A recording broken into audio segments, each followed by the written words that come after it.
Bab 331, Identitas. Bandara Internasional Ibu Kota dipenuhi orang. Setelah turun dari pesawat, Ye Chen menuju pintu keluar. Namun, ketika dia melihat arus orang yang tak ada habisnya dan banyaknya pintu masuk dan keluar, bahkan dia sedikit bingung. Dia melihat sekeliling, dan melihat tanda taksi. Sempurna. Saat ini, dua sosok menyusulnya. Tuan, harap tunggu. Itu adalah Du Yunyan dan ibunya. Dia menatap mereka berdua dan mengerutkan kening. Apa masalahnya? Ibu Du Yunyan menghampiri Ye Chen dan meminta maaf. Tuan, saya benar-benar minta maaf atas apa yang terjadi di pesawat tadi. Juga, terima kasih telah menyelamatkanku kali ini. Jika bukan karena kamu, aku mungkin benar-benar sudah mati.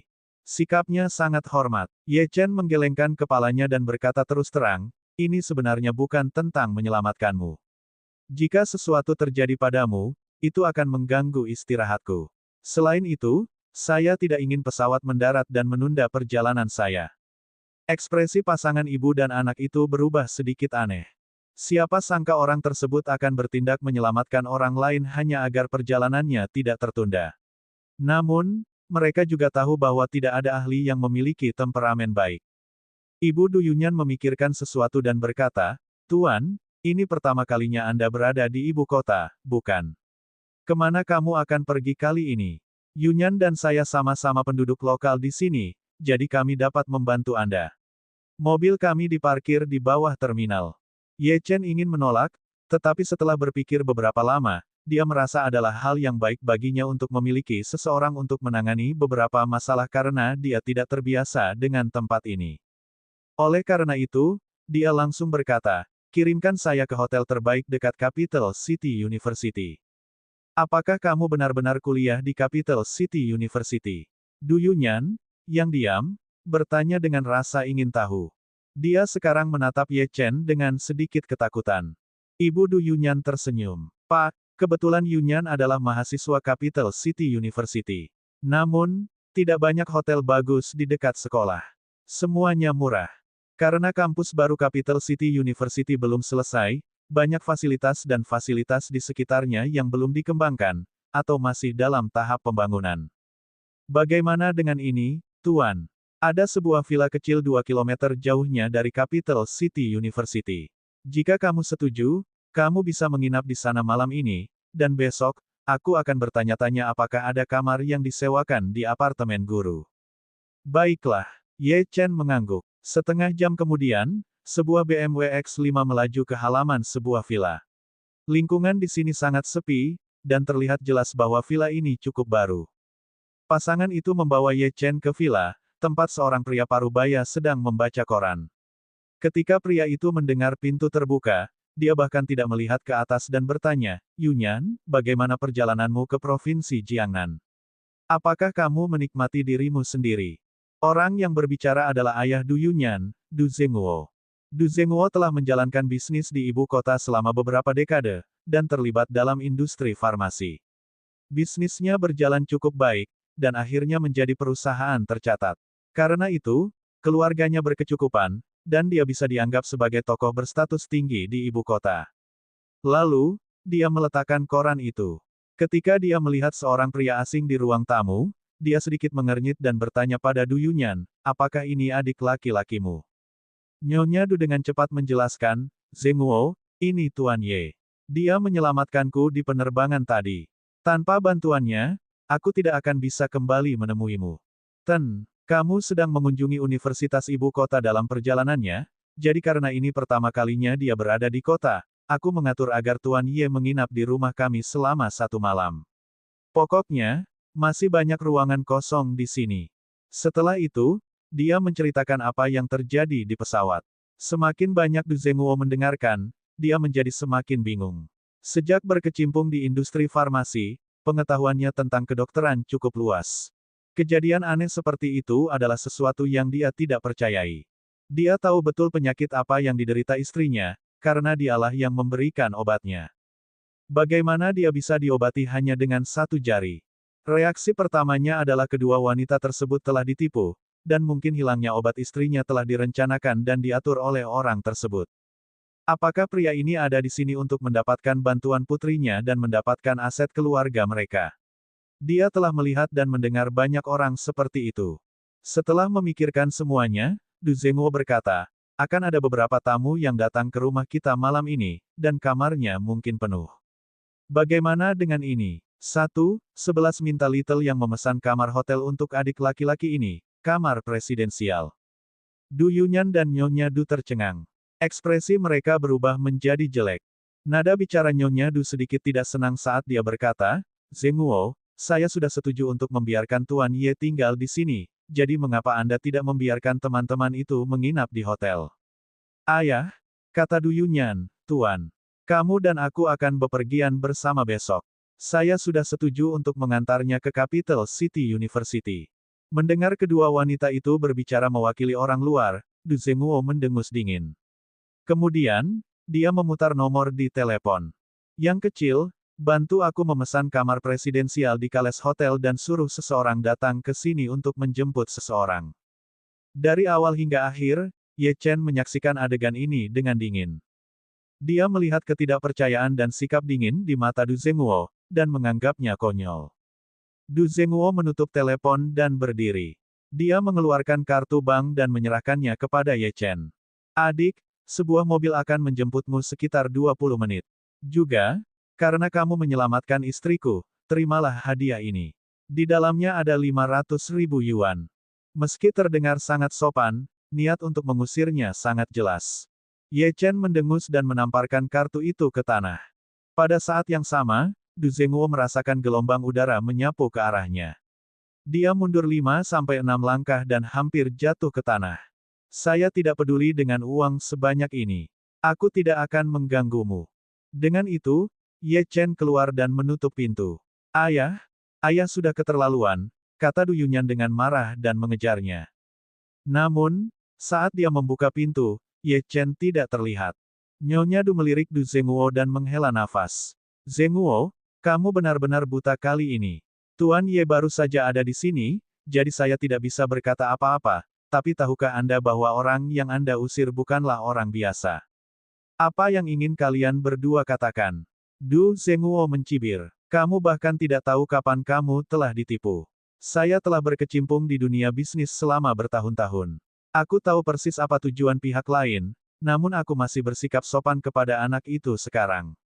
Jika aku menemukan bukti dan mengetahui bahwa anak inilah yang merencanakan semua ini, aku pasti akan membalas dendam. Du Yunyan berbalik dan mencoba menelusuri jalan Ye Chen. Dia mengitari sekeliling villa, tapi tidak menemukannya. Dia kemudian kembali dan memarahi ayahnya dan berkata, Ayah, ada sesuatu yang ayah dan ibu tidak ketahui. Ketika ibu tidak sadarkan diri, petugas udara ingin menahan Tuan Ye, tetapi Tuan Ye hanya menunjukkan tanda kepada mereka, dan mereka mundur. Salah satu dari mereka bahkan berlutut. Juga, samar-samar aku melihat sedikit dari apa yang tercetak di token.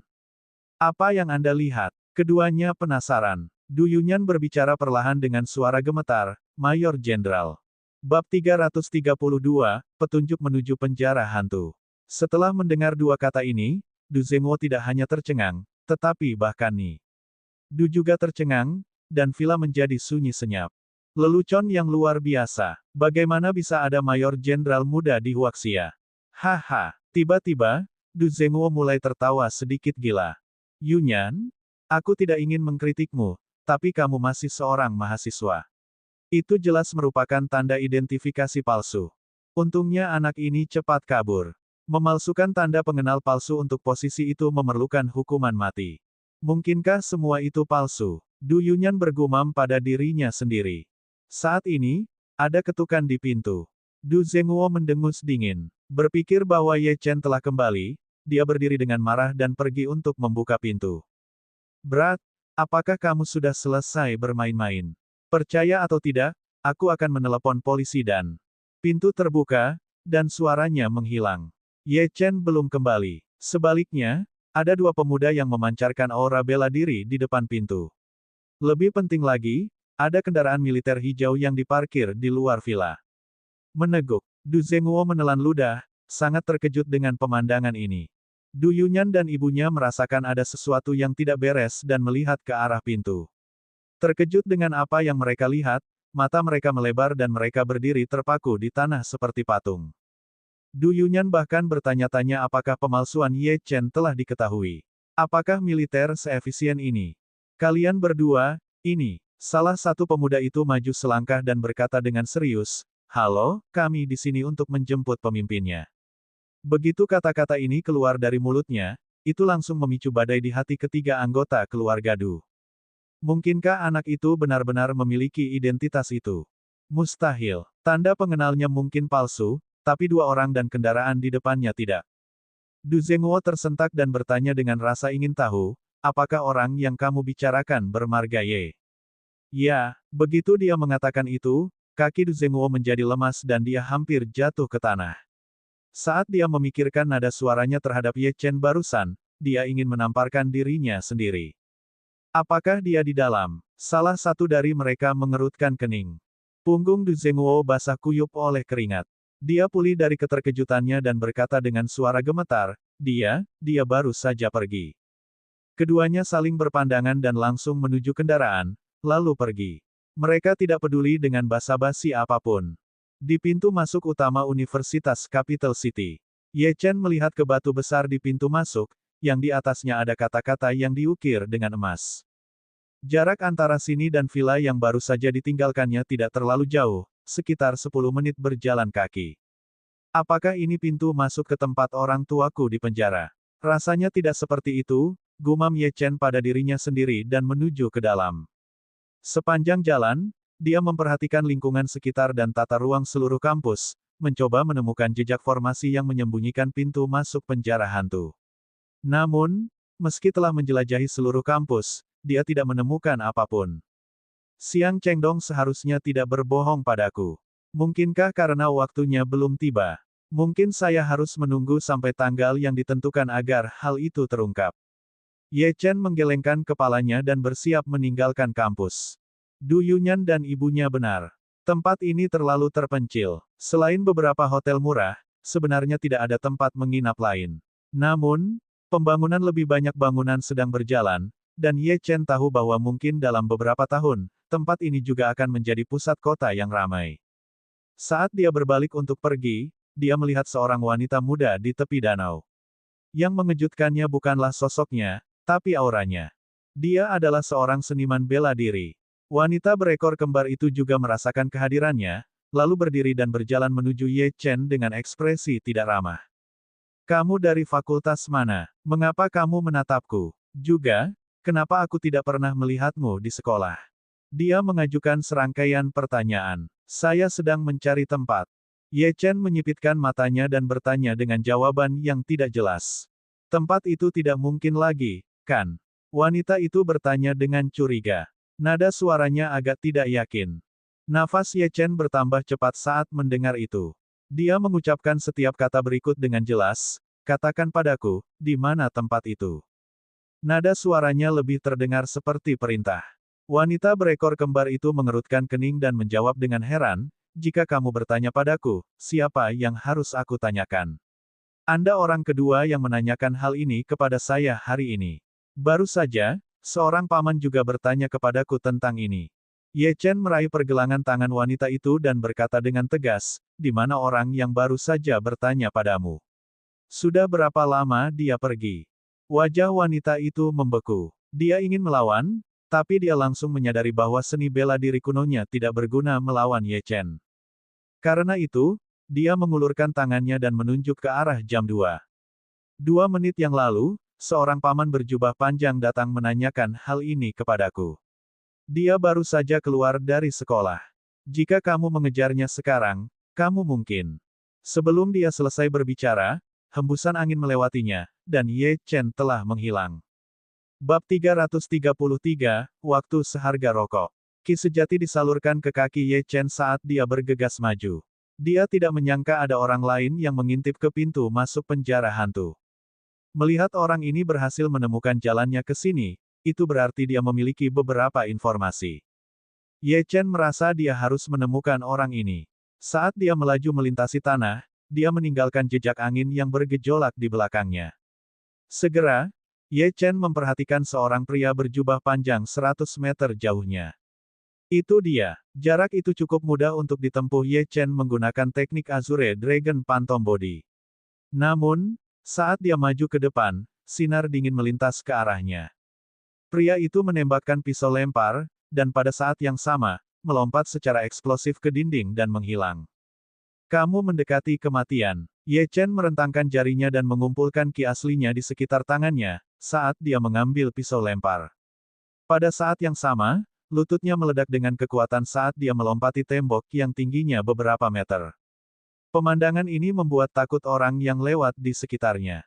Beberapa dari mereka sempat ingin mengambil foto, namun semuanya berakhir bahkan sebelum mereka sempat mengambil napas kedua. Di luar tembok ada lokasi konstruksi. Karena sebagian besar pekerja sudah pergi makan malam, hanya ada sedikit orang di sekitar. Pria berjubah panjang itu ingin terus berlari, tetapi dia menyadari bahwa seorang pemuda yang dingin dan sombong sudah berdiri di depannya. Kemana kamu pergi? Suara acuh tak acuh Ye Chen terdengar saat niat membunuhnya dilepaskan. Pria berjubah panjang itu mengerutkan kening dan bertanya, seharusnya tidak ada dendam di antara kita, bukan? Mengapa kamu menghalangi jalanku? Meskipun tidak ada dendam antara kamu dan aku ingin tahu dendam apa yang kamu miliki dengan penjara hantu. Ketika pria berjubah panjang itu mendengar kata-kata Ye Chen, ekspresinya berubah total. Tubuhnya juga ditutupi lapisan niat membunuh. Kamu tahu terlalu banyak. Kalau begitu, aku hanya bisa membunuhmu. Suara seram pria itu tiba-tiba terdengar. Beberapa saat kemudian, pisau lempar lain keluar dari tangannya, kali ini lebih cepat dan akurat. Itu ditujukan pada salah satu poin penting Ye Chen. Jelas sekali, dia punya niat untuk membunuh. Dia sangat percaya pada pisau terbangnya, karena pisau itu telah merenggut nyawa banyak ahli lainnya. Namun, kamu sangat suka bermain pisau. Bibir Ye Chen membentuk senyuman. Sedetik kemudian, Ye Chen melemparkan pisau lempar yang dia tangkap sebelumnya kembali ke pria itu. Merusak. Bagaimana ini mungkin? Senyuman di wajah pria itu menghilang. Pisau terbangnya tidak hanya gagal membunuh semut tersebut, tetapi juga dengan mudah dihancurkan oleh pihak lain. Karena terkejut dengan hal ini, dia dengan cepat mundur dan menghindari pisau lempar tersebut. Pada saat ini, sebuah bayangan muncul di depannya. Tidak baik. Ekspresi pria itu berubah drastis, dan tanpa sadar dia menyerang dengan telapak tangannya. Kecepatan reaksimu terlalu buruk. Suara dingin terdengar samar. Dalam sekejap, 5 jari seperti baja meraih pergelangan tangannya. Kaca. Dengan retakan yang menyakitkan, ia pecah. Pada saat yang sama, tangan Ye Chen yang lain meraih leher pihak lain, mengangkatnya, dan kemudian membantingnya ke tanah. Bang! Tubuh pria itu dalam keadaan menyedihkan dan menyedihkan. Pada saat ini, mata pria itu dipenuhi ketakutan. Dia tidak menyangka pemuda ini begitu kuat. Dia bahkan tidak bisa melawan. Itu sepenuhnya sepihak. Ye Chen meletakkan satu kaki di dada pria itu dan perlahan mengeluarkan sebungkus rokok dari sakunya. Dengan jabat tangannya, sebatang rokok keluar dan dia memasukkannya ke dalam mulutnya, dan menjentikkan jarinya menyulut rokok itu.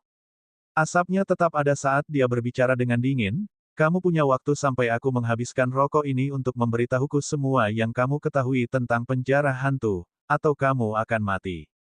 Bagi pria itu, suara Ye Chen terdengar seperti suara dewa kematian, dan dia berdiri di gerbang neraka. Pupil matanya menyusut, dan tubuhnya gemetar saat dia berkata, Tuan, jangan bunuh saya baru saja mendengar bahwa penjara hantu akan dibuka di area ini, jadi saya datang ke sini untuk melihat terlebih dahulu. Kaca, kerak, Ye Chen mengerahkan kekuatan dan mematahkan sebagian besar tulang rusuk pria itu. Aku tidak ingin mendengar kebohonganmu.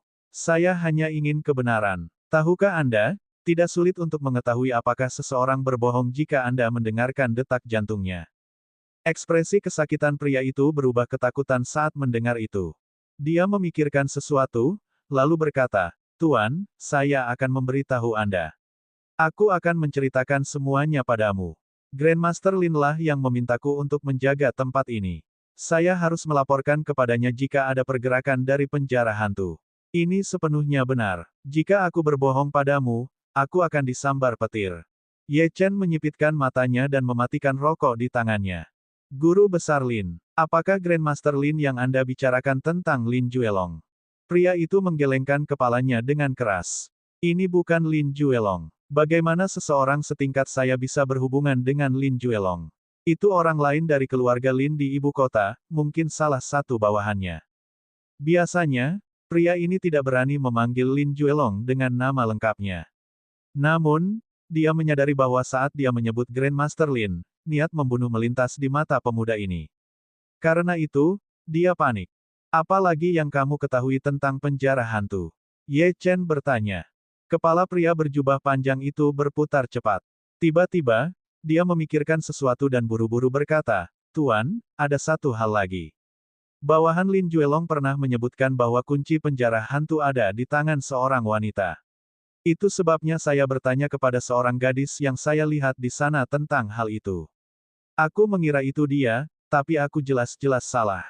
Ye Chen menyipitkan matanya dan bertanya lagi, izinkan saya menanyakan satu hal lagi. Di mana Lin Juelong sekarang? Ekspresi pria berjubah panjang itu berubah semakin jelek saat dia tersenyum pahit. Tuan, tempat tinggal keluarga-keluarga terkemuka di ibu kota sangat tersembunyi. Ada juga formasi yang menyembunyikannya. Tidak mungkin pelayan sepertiku tahu di mana keluarga Lin berada. Ye Chen tahu bahwa pihak lain tidak berbohong. Oleh karena itu, dia mengangguk dan menuju keluar. Ketika pria itu melihat Ye Chen pergi, dia menghela nafas lega. Lalu, tatapannya menjadi dingin. Dia tahu betul bahwa pemuda ini tidak hanya tertarik pada penjara hantu, tetapi juga pada Lin Juelong. Jika dia memberitahu keluarga Lin tentang hal ini, dia mungkin mendapatkan beberapa hadiah. Namun, saat dia hendak tersandung dan pergi, sebuah batu datang ke arahnya. Ekspresinya berubah. Dia ingin menghindar, tetapi menyadari bahwa itu tidak mungkin. Puci, itu menembus dahinya, dan kemudian dia jatuh ke tanah dalam genangan darahnya sendiri. Bab 334, Bahaya di mana-mana. Setelah melakukan semua ini, Ye Chen meninggalkan lokasi konstruksi dan bersiap memanggil taksi untuk berangkat dan mencari hotel terdekat untuk menginap. Namun, dia baru saja mengambil beberapa langkah keluar dari lokasi konstruksi ketika sebuah Maybach perlahan berhenti di depannya. Ye Chen mengerutkan kening. Segera, jendela mobil diturunkan dan wajah yang dikenalnya muncul. Jiang Jianfeng, peringkat ke-9 di peringkat Grandmaster Huaxia.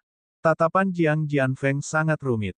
Dia melirik Ye Chen dan berkata dengan tenang, masuk ke dalam mobil. Ye Chen mengangguk. Dia bisa merasakan bahwa permusuhan Jiang Jianfeng terhadapnya telah hilang sama sekali. Sebagai gantinya adalah perasaan yang rumit, bercampur dengan sedikit rasa kasihan. Ye Chen membuka pintu dan masuk. Interior mobilnya luas dan memiliki semua yang diharapkan dari sebuah mobil mewah. Ketika Ye Chen duduk, tatapan Jiang Jianfeng beralih ke Ye Chen dan dia menghela nafas. Kamu seharusnya tidak datang ke ibu kota. Kamu seharusnya tidak melakukannya. Sejak kamu muncul di dekat Capital City University, sepertinya kamu sudah tahu tentang penjara hantu. Jika saya tidak mengirim orang untuk mengawasi Anda, saya mungkin masih berada dalam kegelapan. Apa hubungannya kedatanganku ke sini denganmu? Ye Chen mencibir. Apakah aku harus melapor kepadamu? Meskipun Jiang Jianfeng tidak menyukai nada dingin dan arogan Ye Chen, dia tidak mengkritiknya. Sebaliknya, dia melanjutkan, Ye Chen, kamu telah tumbuh dan mengembangkan dirimu di tempat kecil seperti River City. Bahkan jika Anda adalah ahli nomor 1 di Provinsi Jiangnan sekarang, ini belum waktunya bagi Anda untuk masuk ke ibu kota. Tidak ada perbandingan antara Provinsi Jiangnan dan ibu kota. Ibu kota adalah ibu kota Huaxia dan inti dunia seni bela diri Huaxia. Kekuatan di sini jauh lebih kuat dari yang Anda bayangkan. Setelah kehadiranmu di sini diketahui, kamu pasti akan mati. Zheng Renjue selalu ingin membunuhmu. Saya rasa dia akan segera mendapat kabar tentang Anda, dan kemudian Anda akan memiliki banyak ahli yang akan mengejar hidup Anda. Mata Ye Chen menyipit. Dia tidak ingin membuang waktu lagi dengan Jiang Jianfeng dan hanya bertanya, kamu harusnya tahu di mana Lin Juelong, kan? Jiang Jianfeng tertegun, dan ekspresinya berubah menjadi ngeri. Dia menatap Ye Chen dan bertanya, apakah kamu ingin membunuh Lin Juelong? Konyol, kurang pengetahuan, gila, bahkan aku tidak memenuhi syarat untuk membunuh Lin Juelong, jadi menurutmu seberapa besar peluang yang kamu miliki? Ye Chen, sekarang kamu sudah menginjakkan kaki di ibu kota, tolong tahan kesombonganmu. Anda tidak tahu musuh seperti apa yang Anda hadapi. Di dunia seni bela diri di sini, bahkan bertahan hidup adalah sebuah kemewahan. Di mata Jiang Jianfeng, meskipun Ye Chen layak mendapatkan perhatiannya dan memiliki potensi pertumbuhan yang kuat, jika dia tidak tahu bagaimana menahan diri di ibu kota, dia mungkin tidak akan hidup lebih dari 3 hari. Inilah alasan mengapa dia melakukan perjalanan ke sini, untuk memberinya peringatan. Dia tidak pernah menyangka bahwa anak ini bahkan akan bermimpi membunuh Lin Juelong. Dengan kekuatannya saat ini, Jiang Jianfeng merasa itu konyol. Mata Ye Chen menyipit dan dia berkata dengan tenang, Jiang Jianfeng, saya datang ke ibu kota kali ini untuk menyelesaikan masalah. Saya tidak hanya ingin menyelamatkan orang tua saya dari penjara hantu, tetapi saya juga secara pribadi akan menyelesaikan masalah dengan Lin Juelong dan keluarga Jiang. Jiang Jianfeng merasa sangat tidak berdaya ketika mendengar ini. Ye Chen bahkan tidak berniat melepaskan keluarga Jiang. Berurusan sendirian dengan 2 keluarga teratas Huaxia. Di seluruh Huaxia, Ye Chen mungkin satu-satunya yang berani membuat klaim yang begitu berani. Saat ini, dia sedikit kecewa pada Ye Chen. Fakta bahwa Ye Chen bisa mengucapkan kata-kata seperti itu hanya menunjukkan bahwa wawasannya tidak cukup luas. Dia tidak tahu apa yang mampu dilakukan keluarga Jiang dan keluarga Lin di dunia seni bela diri Huaxia. Setelah ragu-ragu untuk waktu yang lama, Jiang Jianfeng berkata, saya akan bersiap untuk menantang para ahli peringkat Grandmaster Huaxia selama beberapa hari ke depan. Ibu kotanya sekarang menjadi genangan air, dan dunia seni bela diri sedang kacau. Ini bukanlah sesuatu yang akan Anda pahami, tapi ketahuilah bahwa ibu kota adalah pusat badai di dunia seni bela diri seluruh negara. Terlalu banyak orang yang meninggal di sini. Aku akan memberitahumu satu hal lagi. 5 tahun lalu, Lin Juelong menduduki peringkat kedua dalam peringkat Grandmaster Huaxia. Pangkatnya tidak pernah berubah, baik naik maupun turun, namun sebenarnya ia memiliki kemampuan untuk menduduki peringkat pertama. Para ahli seni bela diri di ibu kota semuanya sepakat bahwa dia dan orang itu terikat untuk nomor 1. Dia juga menghilang selama beberapa tahun. Dikatakan bahwa dia pergi ke tempat misterius untuk berlatih. Rumornya, tempat itu adalah neraka bagi para elit dunia seni bela diri Huaxia. Ye Chen, hanya itu yang ingin kukatakan. Kami telah tiba di sebuah hotel bintang 5 di ibu kota. Kamu bisa turun sekarang. Ye Chen keluar dari mobil, dan Maibah perlahan menghilang di kejauhan. Melihat arus mobil yang tak ada habisnya, Ye Chen berpikir keras. Setelah sekian lama, dia mencibir. Lin Juelong kembali dari neraka. Terus, aku sendiri yang akan memenggal kepalanya setelah aku menyelamatkan orang tuaku. Kemudian, Ye Chen masuk ke hotel bintang 5 dan menggesek kartunya untuk memesan kamar presidensial. Standar pelayanan Chris Hotel cukup bagus. Seorang anggota staf cantik membawa Jordan langsung ke kamar presidensial di lantai 16. Setelah mengirim Ye Chen ke pintu, dia mengedipkan mata pada Ye Chen dan berkata, Tuan, jika Anda memerlukan layanan khusus, Anda dapat menghubungi meja bantuan. Setelah mengatakan itu, pelayan cantik itu pergi. Ye Chen menggelengkan kepalanya tanpa daya dan menutup pintu. Dia kemudian duduk di sofa, memejamkan mata, dan mulai berkultivasi dengan serius. Aliran ki sejati melingkari tubuhnya saat naga darah keluar. Suara auman naga menggema ke seluruh ruangan. Untungnya kamar hotel ini kedap suara cukup bagus, sehingga tidak ada orang di luar yang bisa mendengarnya. Selain itu, hanya ada beberapa suite lain di lantai ini. Saat ini, Zheng Renjue sedang menatap layar di kantornya. Di layar ada foto seseorang yang turun dari pesawat. Apakah kamu yakin orang ini adalah Ye Chen? Apakah staf kami di Provinsi Jiangnan mengirimkan berita? Grandmaster Zheng, anggota staf kami di Provinsi Jiangnan belum menemukan Ye Chen, tetapi seseorang menyaksikan Xia Ruoxue dan Sun Yi berkendara ke bandara Jiangnan hari ini. Jadi pria di foto ini pasti Ye Chen, jawab seorang lelaki tua. Zheng Renjue mengangguk dan meletakkan tangannya di belakang punggung. Tatapannya sangat dingin. Senyuman kejam muncul di wajahnya.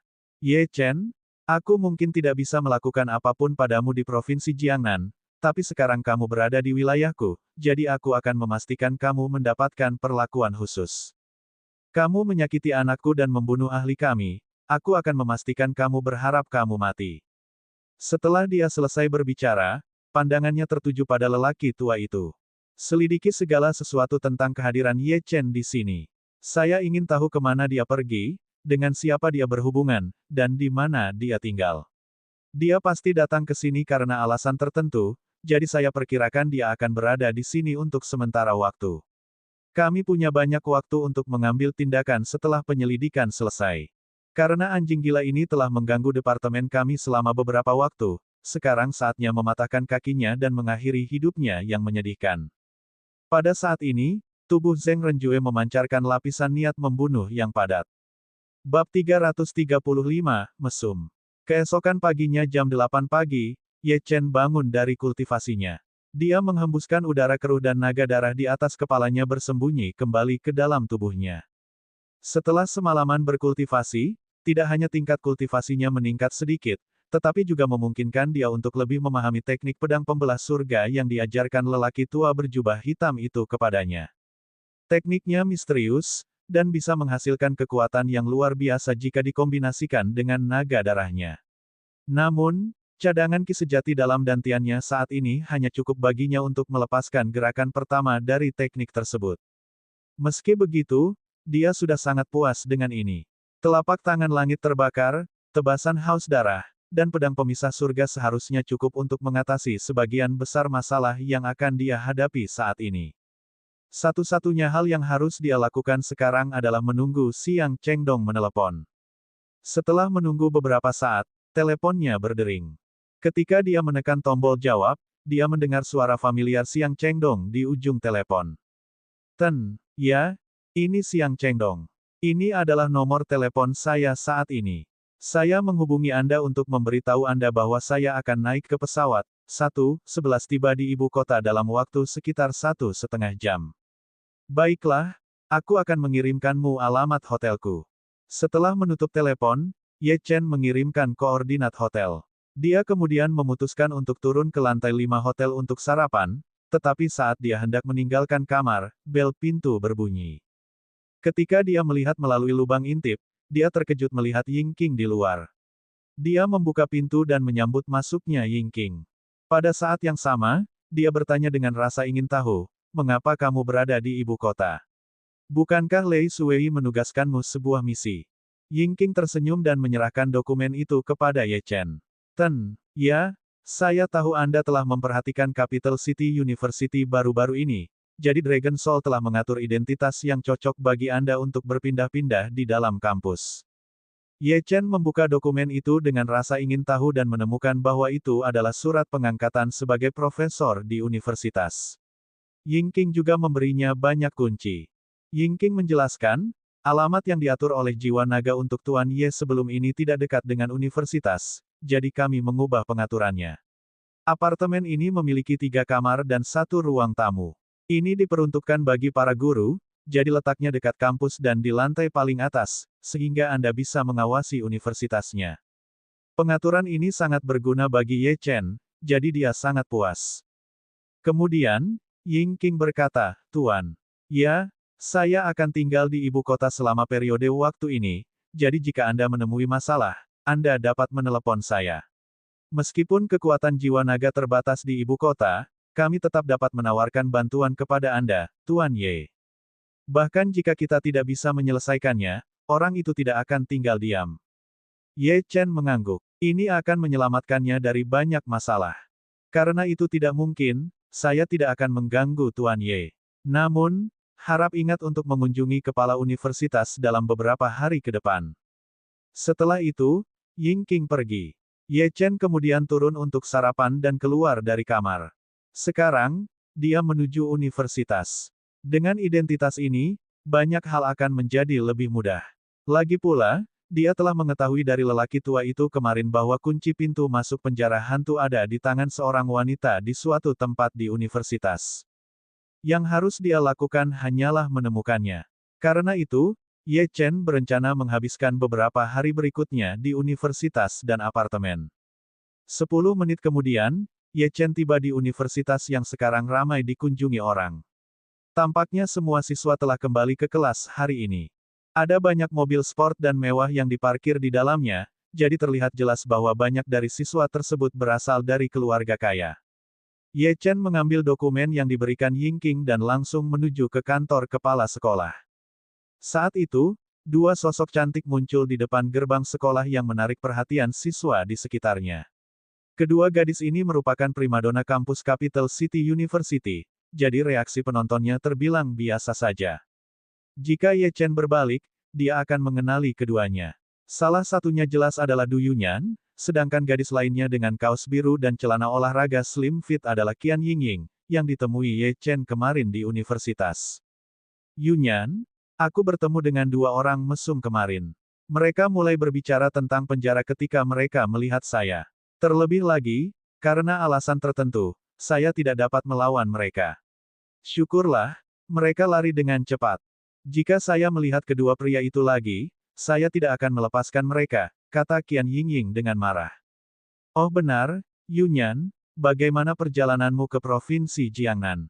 Saya mendengar bahwa ada banyak pria tampan di sana. Apakah Anda mengalami pertemuan romantis yang menarik? Du Yunyan menggelengkan kepalanya, merasa tidak nyaman. Adegan kemarin masih terlintas di benaknya. Identitas Tuan Ye masih menjadi misteri baginya, dan dia belum berhasil menemukan informasi lebih lanjut meskipun sudah memeriksanya sepanjang malam. Yunyan, apakah kamu mendengarkanku? Anda tampak sedikit linglung. Apakah ada masalah? Kalau bukan karena dua orang mesum itu. Tiba-tiba, dia berhenti bicara dan menatap sosok di kejauhan. Lalu, amarahnya meledak. Sial, orang cabul sialan itu benar-benar muncul lagi. Tubuh Qian Yingying memancarkan aura bela diri yang kuat saat dia menyerang Ye Chen. Dalam sekejap mata, dia muncul di belakang Ye Chen, dan mengarahkan pisau ke bagian belakang lehernya, ingin menjatuhkannya. Mata Ye Chen menyipit, tapi dia bahkan tidak repot-repot berbalik. Sebaliknya, dia hanya menggoyangkan bahunya, dan gelombang udara melonjak ke arah Qian Yingying, dan mengirimnya terbang mundur. Kemudian, sebelum dia bisa melangkah lebih jauh, Ye Chen mengulurkan tangan dan meraih pergelangan tangannya dan menariknya kembali. Momentum tersebut membuat tubuhnya tersentak seperti ikan. Suara tajam terdengar saat Ye Chen menamparkan pantat Qian Yingying, dan dia tersandung dan jatuh. Namun, dia dengan cepat mendapatkan kembali posisinya dan bangkit kembali. Kamu mesum, apa kamu tahu siapa aku? Kami akan melunasi hutang kemarin dan hari ini sekarang juga. Pada saat ini, sosok cantik lainnya muncul di depan Ye Chen. Itu adalah Du Yunyan. Suaranya dipenuhi kegembiraan dan sedikit rasa hormat. Kamu di sini. Qian Yingying bukan satu-satunya yang terpana dengan sikapnya, siswa lain yang menonton juga demikian. Semua orang membeku dan menatap Ye Chen. Siapa orang ini? Bab 336, Formasi Tersembunyi. Du Yunyan bukan hanya primadona kampus, tapi juga ketua OSIS.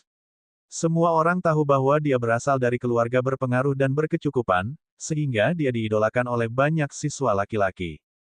Namun, hanya sedikit yang berani mendekatinya, dan mereka yang mencoba membuat tawaran romantis ditolak. Du Yunyan dan Qian Yingying adalah sahabat dan memiliki hubungan yang sangat baik.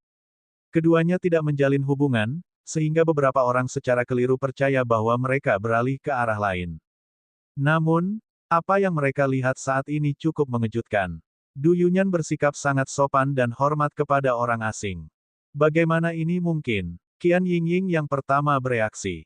Dia memandang Ye Chen dengan sikap bermusuhan dan bertanya pada Du Yunyan, Yunyan, apa yang kamu lakukan? Kamu tahu orang cabul ini? Ekspresi Du Yunyan berubah ketika dia tahu bahwa identitas Ye Chen itu istimewa. Dia segera menutup mulut Qian Yingying dan berkata, Tuan. Ya, temanku salah mengira kamu adalah orang lain. Aku sangat menyesal. Ngomong-ngomong, kemana kamu pergi kemarin? Seluruh keluarga kami sedang mencarimu. Sebenarnya, ayahku tahu dia salah paham, jadi dia ingin mentraktirmu makan secara pribadi untuk meminta maaf. Qian Yingying tercengang. Dia mengetahui identitas dan status ayah Yunyan dengan sangat baik. Bagaimana orang seperti itu bisa meminta maaf kepada orang ini? Lelucon yang luar biasa. Juga, bagaimana Yunyan bertemu dengan orang cabul ini? Tidak perlu untuk itu. Yang mengejutkan semua orang, Ye Chen menolaknya tanpa ragu-ragu. Setelah itu, dia hanya berbalik dan berjalan menuju kantor kepala sekolah, tidak memedulikan dua gadis di belakang. Kamu. Du Yunyan tidak marah sama sekali. Bagaimanapun, ayahnya telah bertindak terlalu jauh kemarin, jadi bisa dimengerti jika Ye Chen tidak akan memaafkannya dengan mudah. Terlebih lagi, Ye Chen adalah seorang mayor jenderal. Ten, ya, bisakah aku meminta ayahku untuk datang dan meminta maaf kepadamu secara pribadi? Namun, Ye Chen sudah menghilang di tikungan. Itu tidak sepadan dengan waktunya. Ye Chen segera tiba di kantor kepala sekolah di lantai 8 gedung administrasi. Dia mengetuk pintu, tapi tidak ada jawaban. Dia mengerutkan kening dan berbalik untuk pergi, tapi tiba-tiba mendengar suara wanita dan suara gemerisik datang dari dalam. Tidak lama kemudian, pintu terbuka. Seorang wanita berusia 30-an keluar. Rambutnya sedikit berantakan dan wajahnya sedikit merah. Dia melirik Ye Chen, menundukkan kepalanya, dan pergi dengan rencana pelajarannya. Masuk. Kemudian, sebuah suara yang kuat dan bermartabat terdengar. Bahkan ada nada tidak senang dalam nada bicara orang ini. Ye Chen masuk ke dalam rumah dan segera melihat seorang pria parubaya gemuk dan botak yang mengenakan kacamata berbingkai hitam, yang jelas-jelas adalah kepala sekolah. Kamu berasal dari departemen mana? Suara itu tiba-tiba menghilang. Kepala sekolah, yang memiliki ekspresi tidak sabar di wajahnya, berdiri dan berinisiatif mendekati Ye Chen. Dia mengulurkan tangannya dan berkata dengan penuh semangat, kamu harusnya menjadi A4R. Kamu, jiwa naga sudah memberitahuku segalanya. Merupakan suatu kehormatan bagi universitas kami untuk menerima Anda sebagai profesor. Ye Chen tidak mengambil uluran tangan pria itu dan menyerahkan file di tangannya. Siapa yang tahu di mana tangan orang ini berada? Ini adalah dokumenku. Kepala sekolah tersenyum canggung dan mengambil dokumen itu. Kemudian, dia menjelaskan, Tuan. Ya, meski hari ini adalah hari pertama kelas dilanjutkan, semuanya sudah siap. Tunggu aku sebentar, aku akan mengambil sesuatu. Tidak lama kemudian, kepala sekolah mengeluarkan dokumen tebal dan dengan hati-hati menyerahkannya kepada Ye Chen. Dia berkata, Tuan, ya, ia memiliki semua yang Anda inginkan, termasuk sumber daya yang dapat diberikan universitas kepada Anda, rincian gaji, kartu makan, tunjangan, jadwal perkuliahan, dan cetak biru universitas. Aku masih harus pergi ke kelas. Ye Chen mengerutkan kening. Dia hanya akan berada di sini selama beberapa hari, jadi dia tidak ingin membuang waktunya untuk mengajar siswa. Bahkan sebagai kepala instruktur jiwa naga, dia jarang mengajar para prajurit, apalagi mahasiswa. Ten, ya, tolong jangan salah paham. Karena status istimewamu, kamu hanya perlu mengikuti kelas acak. Ini akan cukup untuk catatan universitas dan biro pendidikan. Mengerti. Ye Chen mengangguk dan menerima dokumen itu. Dia kemudian mengucapkan selamat tinggal kepada kepala sekolah dan menuju keluar. Dia berjalan ke lantai atas gedung pengajaran dan membuka cetak biru di tangannya saat dia melihat kampus dari atas. Tiba-tiba, dia menyadari sesuatu dan pupil matanya mengecil. Tidak heran saya tidak dapat menemukan apapun. Tata letak sekolah ini sebenarnya adalah formasi 9 istana 8 trigram. Formasi 9 istana 8 trigram adalah formasi misterius yang hanya dapat dideteksi dari sudut tertentu. Ketika dia melihat cetak birunya, dan membandingkannya dengan struktur di sekitar kampus, dia menyadari bahwa semuanya adalah bagian dari formasi. Dari air mancur, batu besar di pintu masuk, lapangan, hingga danau buatan berbentuk cincin. Semua itu, dia akhirnya mengerti mengapa pintu masuk penjara hantu terbuka di sini. Namun, ada hal lain yang sangat penting, yaitu formasi 9 istana 8 trigram adalah formasi terlarang. Mengaktifkannya akan membutuhkan energi dalam jumlah besar, yang dalam hal ini adalah energi yang dari mahasiswa universitas. Siapapun yang merancang ini jelas berencana mengorbankan kesehatan para siswa demi membuka pintu masuk. Selain itu, hal ini juga akan mempengaruhi energi nasib siswa. Betapa kejamnya ini. Pada saat itu, seluruh mahasiswa universitas ini pasti akan mengalami kemalangan, dan mereka akan menjadi lemah. Kemungkinan diperlukan setidaknya 1 tahun penuh bagi mereka untuk pulih. Selain itu, dalam kasus yang serius, energi yang berlebihan dapat mengakibatkan kematian. Ye Chen melihat ke bawah pada segalanya dan berpikir keras. Dia bukanlah penyelamat, dan nyawa orang-orang ini tidak ada hubungannya dengan dia. Namun, formasi ini kejam, dan siapapun yang mengaturnya juga. Ye Chen berpikir beberapa detik dan memutuskan untuk menghadapinya. Jika formasi ini tidak dihancurkan, orang tuanya di penjara hantu harus membayar mahal. Setelah diaktifkan, energi para tahanan kemungkinan besar akan terserap juga. Karena orang tuanya bukanlah seorang kultivator atau seniman bela diri, mereka harus menanggung rasa sakit yang luar biasa. Terlebih lagi, jika dia menghancurkan formasi ini, seseorang yang penting dari penjara hantu kemungkinan besar akan muncul. Bab 337, Anda tidak punya hak untuk tahu. Ye Chen kemudian berjalan ke balkon, mengeluarkan beberapa batu roh dan melompat turun. Sisi barat gedung pengajaran ini merupakan tempat para siswa memarkir sepedanya. Mahasiswa universitas ini sebagian besar kaya, jadi kebanyakan dari mereka mengendarai mobil sendiri, atau diantar ke sini. Oleh karena itu, sangat sedikit orang yang membawa sepeda di sini. Saat dia mendarat, tanahnya sedikit retak. Dia kemudian menuju tenggara. Formasi 9 Istana 8 Trigram memiliki 6 inti, salah satunya adalah bukit buatan di belakang kampus. Menurut cetak birunya, bukit ini merupakan tambahan yang cukup baru. Begitu dia tiba, Ye Chen membentuk segel tangan dengan jari-jarinya, dan kemudian melemparkan batu roh, yang berkedip-kedip samar.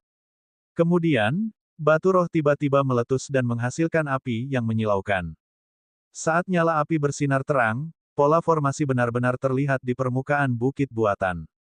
Seperti yang diharapkan, Ye Chen mencibir, dan pedang pembunuh naga muncul di tangannya, dan dia mengayunkannya ke pola formasi. Bang! Pola formasinya bergetar hebat, yang berlangsung selama beberapa detik, dan kemudian hancur total. Suara tajam segel yang pecah terdengar satu demi satu, yang menarik perhatian beberapa penjaga keamanan universitas. Namun, pada saat mereka tiba, Ye Chen sudah mencapai inti kedua. Mungkin jika orang lain melihat apa yang dia lakukan, mereka akan berpikir bahwa dia sedang merusak properti universitas, namun pada dasarnya, dia menyelamatkan banyak nyawa. Segera, inti formasi kedua juga hancur. Pimpinan universitas benar-benar tercengang oleh suara keras yang tidak dapat dijelaskan yang terus terdengar. Selanjutnya, ketika mereka melakukan penyelidikan, mereka menemukan bahwa dua properti universitas telah rusak. Apa yang sedang terjadi? Universitas kemudian mengirimkan lebih banyak lagi penjaga keamanan untuk berpatroli di area tersebut, karena takut terjadi sesuatu lagi. Pada saat yang sama, di ruangan batu yang luas di penjara hantu, beberapa orang tua sedang duduk bersila. Sejak insiden segel rusak sebelumnya, jumlah penjaga penjara bertambah. Lagi pula, para tahanan di sini semuanya adalah ahli yang kuat, atau memiliki identitas khusus. Jika sesuatu terjadi di sini, konsekuensinya tidak terbayangkan. Beberapa tetua ini memancarkan fluktuasi energi spiritual yang kuat, dan lelaki tua berjanggut itu ada di antara mereka. Tiba-tiba, tablet formasi di depan mereka hancur, dan gelombang energi spiritual menyapu.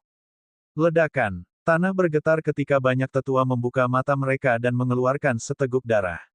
Sungguh pemandangan yang mengejutkan. Orang tua berjanggut itu juga merasa sangat tidak nyaman. Saat dia hendak berbicara, beberapa suara berbicara secara bersamaan. Tidak bagus, sesuatu telah terjadi pada formasi 9 Istana 8 Trigram. Mereka tahu betapa pentingnya formasi 9 Istana 8 Trigram. Jika terjadi sesuatu padanya, energi yang seharusnya diserap penjara hantu akan hilang. Tanpa kekuatan itu, membuka pintu masuk penjara hantu di awal bulan akan mengharuskan mereka membayar biaya yang sangat tinggi. 10 detik kemudian, seorang lelaki tua yang bijak memikirkan sesuatu. Dia memandang lelaki tua berjanggut itu dan berkata dengan dingin, berdasarkan apa yang terjadi pada tablet itu, formasi 9 Istana 8 Trigram belum sepenuhnya hancur. Kita harus segera mengirim seseorang ke sana untuk menghentikan siapapun itu. Jika seluruh formasi hancur, kita akan mendapat masalah. Baiklah, aku akan meminta seseorang untuk segera melakukannya, kata lelaki tua berjanggut itu.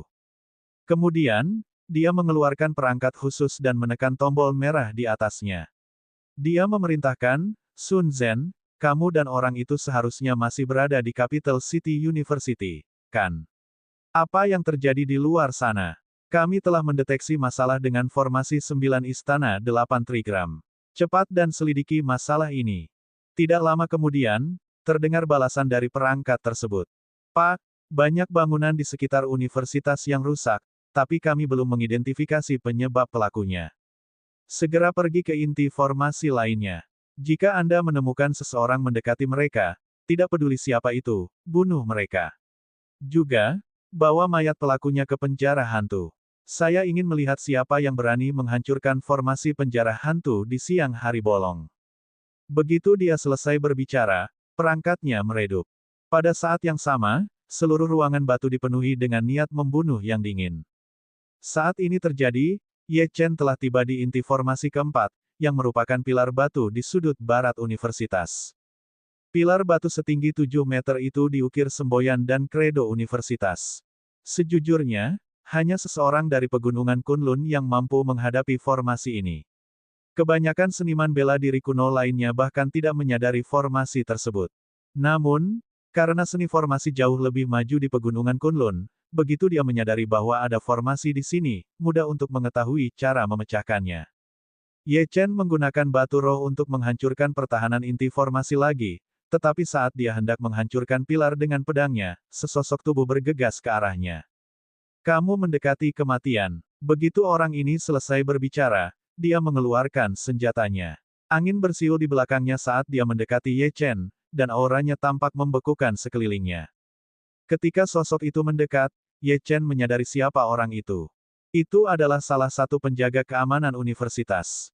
Bagaimana mungkin seorang penjaga keamanan memiliki aura bela diri yang begitu menakutkan? Hanya ada satu kemungkinan, yaitu orang ini berasal dari penjara hantu. Tampaknya menghancurkan formasi ini telah berhasil memancing seseorang keluar. Kamu seharusnya tidak menghancurkan formasi ini. Aku sudah menerima perintah bahwa kamu harus mati, dan tidak ada seorang pun yang lolos dari pedangku. Mata pria itu dingin dan sombong. Sinar dingin menebas ke arah Ye Chen.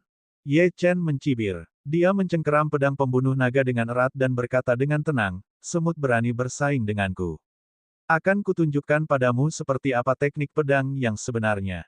Dalam sekejap mata, kedua pedang itu berbenturan dengan ledakan yang memekakkan telinga. Dentang. Ekspresi pria itu berubah, dan pedang di tangannya hancur. Matanya dipenuhi dengan keterkejutan. Bagaimana anak ini bisa begitu kuat? Siapa sebenarnya kamu? Suaranya bergetar. Ye Chen mengambil langkah maju, niat pedangnya melonjak ke langit. Satu-satunya balasannya. Kamu tidak berhak tahu. Bab 338, Sun Zhen. Bang! Pria dari penjara hantu itu sebenarnya mundur lebih dari 10 langkah sebelum akhirnya menstabilkan tubuhnya. Namun, darahnya bergejolak di tubuhnya, dan ketika dia tidak bisa lagi menahannya, dia memuntahkan seteguk darah. Nama pria ini adalah Sun Zhen, dan dia adalah seorang ahli yang telah diatur oleh penjara hantu untuk tinggal dan menjaga formasi di Universitas Ibu Kota, bersama dengan ahli lainnya. Bagaimanapun, formasi ini terkait dengan energi penjara hantu dan sangat penting. Oleh karena itu, setelah menerima berita bahwa formasi sedang diserang, dia bergegas ke inti formasi ini dan melihat Ye Chen hendak menghancurkan intinya.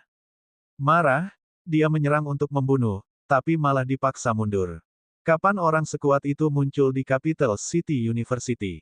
Sun Zhen telah memperhatikan semua orang yang masuk universitas selama ini, dan meskipun memang ada beberapa ahli seni bela diri di universitas, kesenjangan antara kekuatannya dan kekuatan mereka terlalu besar. Dengan kata lain, tidak ada yang perlu ditakutkan. Lalu, bagaimana kekuatan dan keberadaan pemuda ini bisa dijelaskan? Dari mana asal orang ini? Teknik pedang orang ini saja sudah cukup untuk membuatnya takut.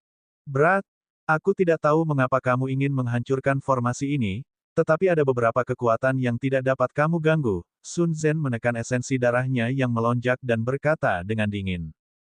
Ye Chen tidak terburu-buru untuk membunuh pria ini, jadi dia menyipitkan matanya dan berkata, katakan padaku di mana pintu masuk penjara hantu, dan aku akan memberimu kematian secepatnya. Ekspresi Sun Zhen menjadi terkejut. Orang ini sebenarnya tahu tentang penjara hantu. Dan ingin memasukkannya juga. Dia berpikir selama beberapa detik sebelum berkata, kamu tidak berhak mengetahui apapun tentang penjara hantu. Begitu dia selesai berbicara, Sun Zhen membuka mulutnya, dan sinar putih keluar dari mulutnya. Kilau putih memancarkan aura hitam. Itu beracun. Mata Ye Chen menjadi dingin saat dia mengayunkan pedang pembunuh naga untuk menghadapi serangan itu dengan cepat.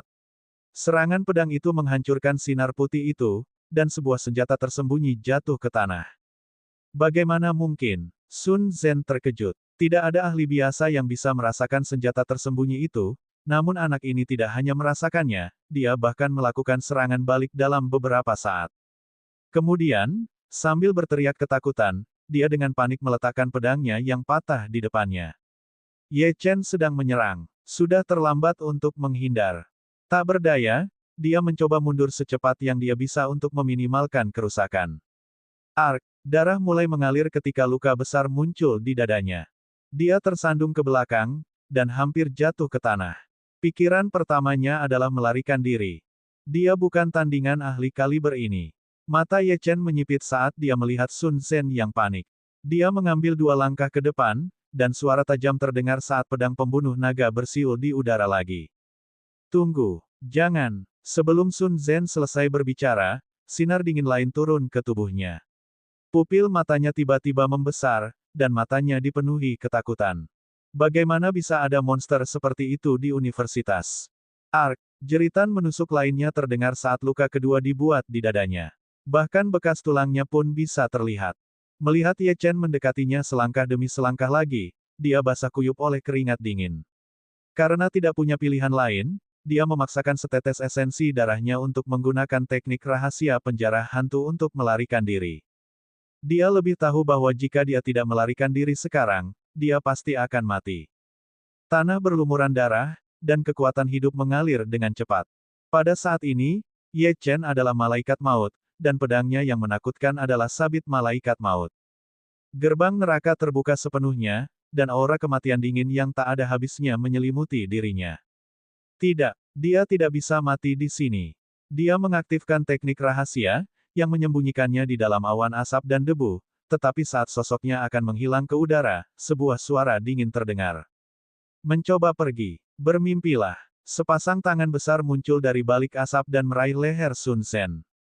Kamu tidak bisa membunuhku. Saya dari penjara hantu. Para ahli di penjara hantu bisa menghancurkanmu hanya dengan 1 jari. Jika kamu membunuhku, mereka pasti akan menyelidiki Capital City University. Sun Zhen meraung dengan wajah pucat. Dalam situasi ini, satu-satunya hal yang bisa dia lakukan adalah mengancam Ye Chen, dengan harapan pihak lain akan menyerah. Namun, di dalam hati, dia tahu bahwa itu tidak ada gunanya, karena Ye Chen ingin memasuki penjara hantu. Ujung pedang yang dingin ditempelkan di leher Sun Zhen. Kamu hanya punya 1 kesempatan. Katakan padaku di mana pintu masuk penjara hantu, atau aku akan membuatmu menyesal pernah dilahirkan ke dunia ini. Saat ini, Sun Zhen bisa merasakan hidupnya melintas di depan matanya. Orang ini benar-benar orang gila. Tentu saja, dia ingin memberitahu Ye Chen tentang penjara hantu. Namun, begitu dia melakukannya, dia akan mati. Pedang itu mulai menancap di lehernya, dan darah mengalir keluar, perlahan mengalir keluar. Sial, aku akan bicara. 1:11 bicara. Kunci penjara hantu ada di tangan orang lain. Jika dia ingin membuka pintu masuk penjara hantu, dia tidak perlu menunggu awal bulan. Yang dia butuhkan hanyalah sari darah dan kuncinya. Siapa wanita ini? Ye Chen mengerutkan kening dan bertanya. Dia adalah putri seorang tetua di penjara hantu, dan ditempatkan di Universitas Ibu Kota. Kemudian, sebelum Sun Zhen selesai berbicara, kekuatan aneh tiba-tiba keluar dari tubuhnya. Kaca, leher Sun Zhen benar-benar terpelintir dengan sendirinya. 360 derajat penuh. Pupil matanya membesar, lalu roboh, mati seperti mati. Ekspresi Ye Chen berubah. Kali ini, dia tidak menyadari segel di tubuh lawannya. Tatapan dinginnya menyapu sekeliling, dan dia menemukan bahwa sudah ada beberapa penjaga keamanan yang bergegas mendekat. Dia tidak lagi memiliki banyak waktu, jadi dia mengaktifkan teknik Azure Dragon Phantom Body, lalu melompat, meraih tepian bangunan di depannya. Saat dia menyalurkan ki aslinya ke jari tangan dan kakinya, dia berulang kali melompat ke sisi gedung dan menskalakannya. Akhirnya, dia mencapai atap. Dia berdiri di tepi atap dan memandang ke seluruh kampus. Meskipun Sun Zhen sudah mati, kata-kata terakhirnya memberi petunjuk pada Ye Chen. Orang yang dia cari ada di universitas. mahasiswa, anggota staf, atau, pada saat itu, mata Ye Chen sangat serius. Bab 339, Wei Ying, bagian 1. Saat ini, telepon Ye Chen berdering di sakunya. Dia meliriknya dan menyadari bahwa peneleponnya adalah Xiang Chengdong. Dia pasti turun dari pesawat. Ya, saya sudah sampai di hotel, kata Xiang Chengdong saat panggilan tersambung. Mata Ye Chen menyipit dan dia menjawab, datanglah ke Capital City University untuk menemuiku. Baiklah, Xiang Chengdong tidak berani mengatakan tidak. Panggilan itu segera berakhir. Setelah itu, Ye Chen tidak ragu-ragu, dan langsung bergegas menuju dua inti formasi yang tersisa. Tidak peduli apapun, formasi ini harus dihancurkan. Lebih banyak ledakan terdengar. 5 menit kemudian, ekspresi para tetua di ruang batu di penjara hantu berubah menjadi jelek, karena formasinya telah hancur total. Kerja keras mereka selama setahun penuh telah sia-sia. Orang tua berjanggut itu juga berkata dengan suara berbisik, "Tuanku, sesuatu telah terjadi pada Sun Zhen. Hanya ada satu orang yang tersisa di luar sekarang." Para tetua lainnya saling memandang dan melihat kemarahan di mata satu sama lain. Siapakah yang berani membunuh seseorang dari penjara hantu? Siapakah orang yang telah menghancurkan formasi tersebut? Salah satu tetua berdiri dan berkata, "Formasi telah dihancurkan, jadi saya sarankan kita menyegel penjara hantu selama 1 tahun. Jika tidak, akan sangat berbahaya bagi kami untuk membuka penjara sesuai jadwal, dan kami bahkan mungkin mengalami kerugian yang tidak terduga." "Saya tidak setuju," sesepuh lainnya dengan cepat menjawab, "penjara hantu harus dibuka dalam beberapa hari. Beberapa tahanan penting berada dalam kondisi yang sangat berbahaya. Jika tidak ada seorang pun dari aliansi kedokteran yang masuk, mereka pasti akan mati." Apakah nyawa orang-orang itu lebih penting daripada keamanan penjara hantu? Siapapun pelakunya pasti tahu tentang penjara tersebut. Jika dia masuk dan menyebabkan kekacauan, bisakah kamu menanggung akibatnya? Suara tetua pertama sangat dingin. Dia tidak suka ditantang. Pada saat ini, sesepuh lainnya berkata, "Berhentilah berdebat. Penjara hantu pasti akan dibuka. Jika orang-orang itu meninggal di penjara, kekuatan dan sekte di Huaxia pasti akan menjadi gila, dan kita akan mendapat lebih banyak masalah. Yang perlu kita hadapi sekarang adalah orang yang menghancurkan formasi.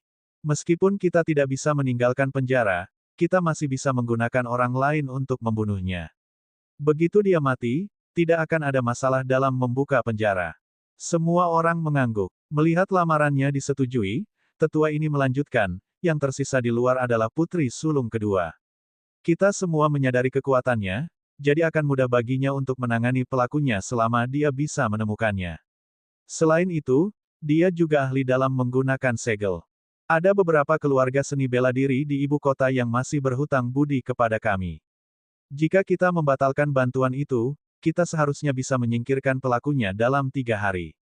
Baiklah, ayo lakukan ini." Saat ini, kesepakatan dicapai antara para tetua. Setelah Ye Chen menghancurkan formasi, dia menuju ke apartemen guru yang telah diatur oleh jiwa naga untuknya. Adapun apa yang terjadi di universitas hari ini, kemungkinan besar pemerintah kota dan jiwa naga akan menyembunyikan berita tersebut, jadi dia tidak perlu khawatir tentang hal itu. Dia melihat nomor kamar dikunci, lalu melangkah masuk ke dalam lift. Namun, sebelum pintu ditutup, sepasang tangan ramping terulur dari luar agar pintu tidak tertutup.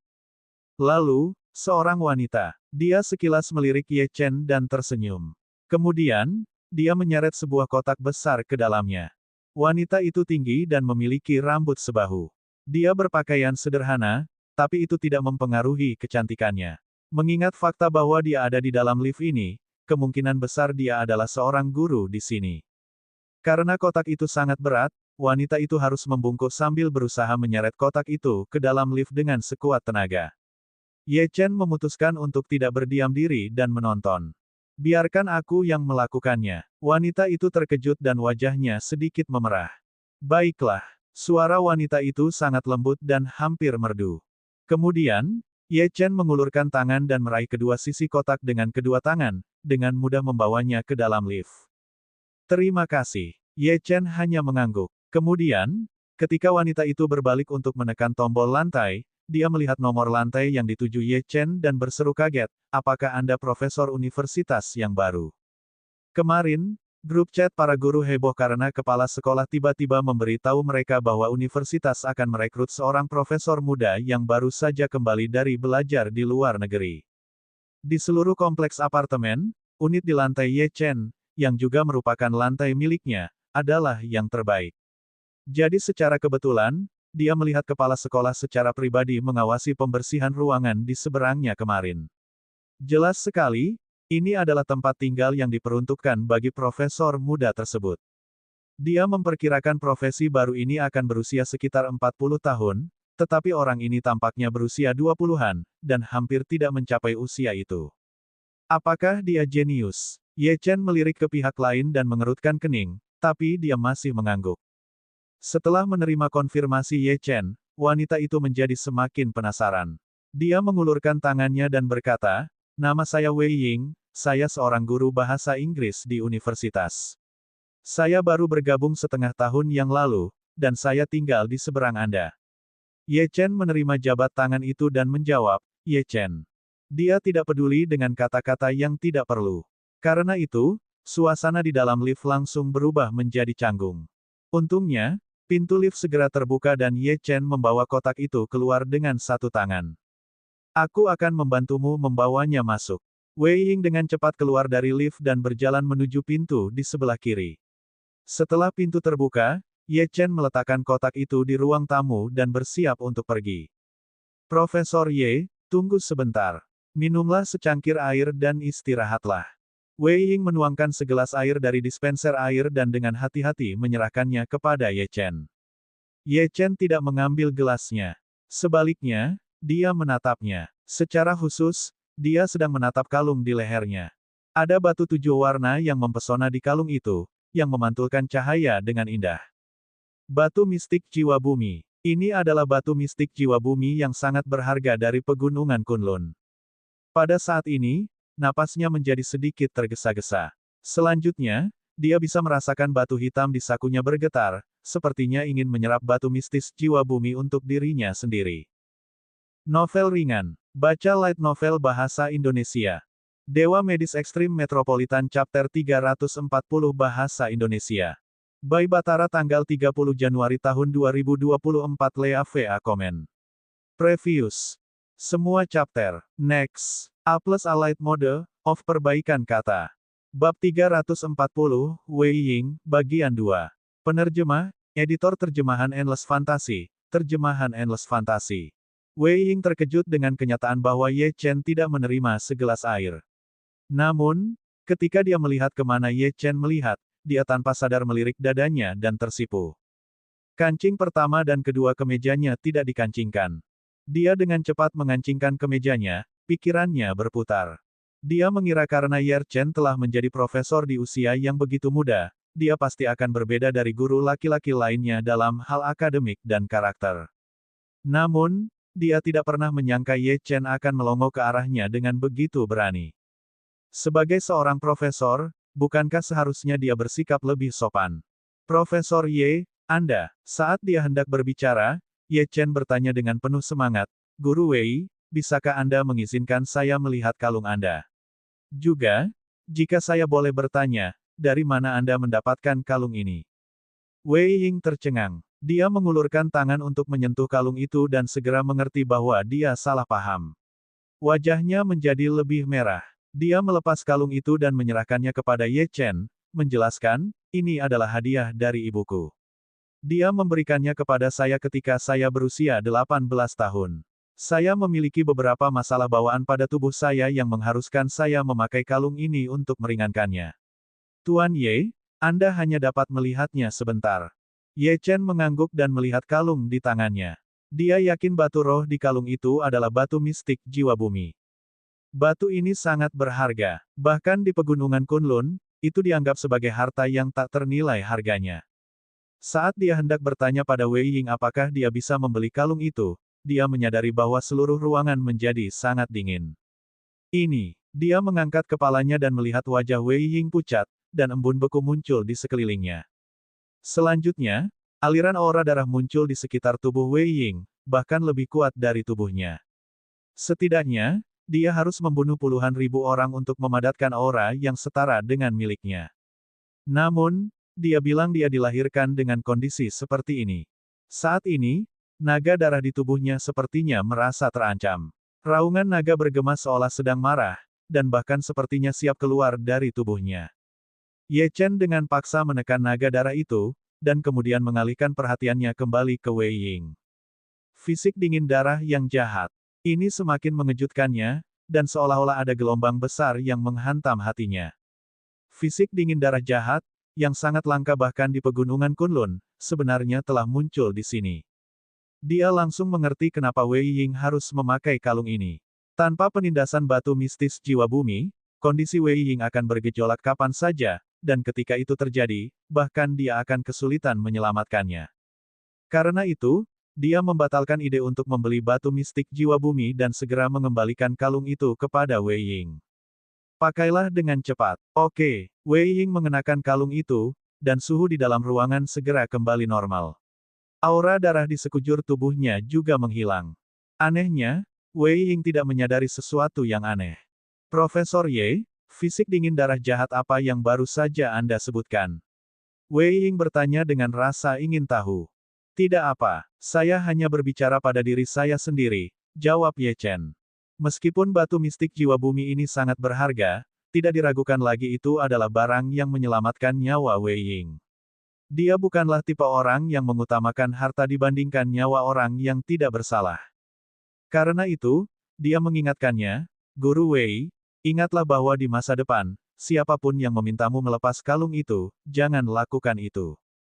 Meskipun Wei Ying tidak tahu mengapa Ye Chen tiba-tiba bersikap begitu serius, dia tetap mengangguk. Profesor Ye, saya mengerti. Selamat beristirahat. Jika Anda butuh bantuan, Anda dapat mengetuk pintu saya. Saya dapat membantu Anda menyelesaikan sebagian besar masalah, kata Ye Chen dan pergi. Wei Ying melihat sosok Ye Chen yang pergi dan mengerutkan kening. Dia bergumam, orang Profesor Ye ini benar-benar aneh. Aku sama sekali tidak mengerti apa yang dia bicarakan, dan dia mempunyai kepribadian yang aneh. Tapi apakah dia benar-benar hanya memikirkan kalung itu dan bukan? Ketika Ye Chen mencapai unitnya, pikirannya terus-menerus memikirkan masalah batu mistik jiwa bumi, dan juga asal-usul Wei Ying. Fisik dingin darah jahat adalah salah satu fisik paling berbahaya di dunia. Begitu hal itu terjadi, hidupnya mungkin akan menemui akhir.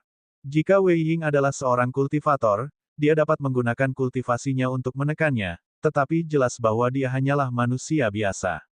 Tanpa batu mistik jiwa bumi, dia pasti akan binasa. Sayang sekali. Sayangnya, Ye Chen tidak punya tenaga atau waktu untuk peduli pada seseorang yang dia temui secara kebetulan.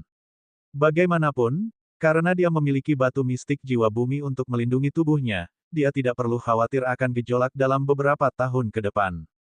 10 menit kemudian, telepon berdering. Siang Chengdong telah sampai di gerbang sekolah. Suruh mobilmu menunggu di gerbang. Aku akan keluar.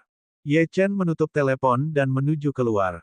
Identitas Siang Chengdong istimewa. Jika dia datang ke apartemen guru, dia akan mudah diketahui oleh personel penjara hantu. Lebih baik Ye Chen pergi ke gerbang sekolah sendiri. 2 menit kemudian, Ye Chen bertemu dengan Siang Chengdong di dalam mobil. Apakah orang-orang dari penjara hantu menghubungimu? Ye Chen bertanya dengan tenang. Ya, mereka hanya meminta saya untuk datang ke ibu kota, dan belum menghubungi saya. Namun, ada masalah kecil kali ini. Dulu, aku diizinkan membawa asisten dari aliansi kedokteran, tapi kali ini, karena alasan tertentu, aku hanya diizinkan masuk ke penjara hantu sendirian.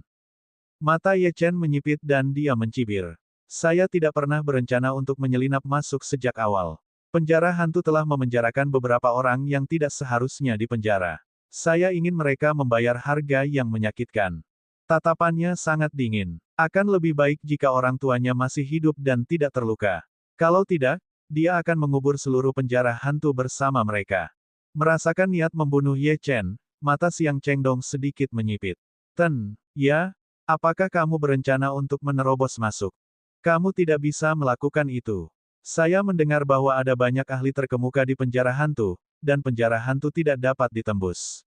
Jika seseorang menerobos masuk dengan paksa, satu-satunya hasil adalah kematian.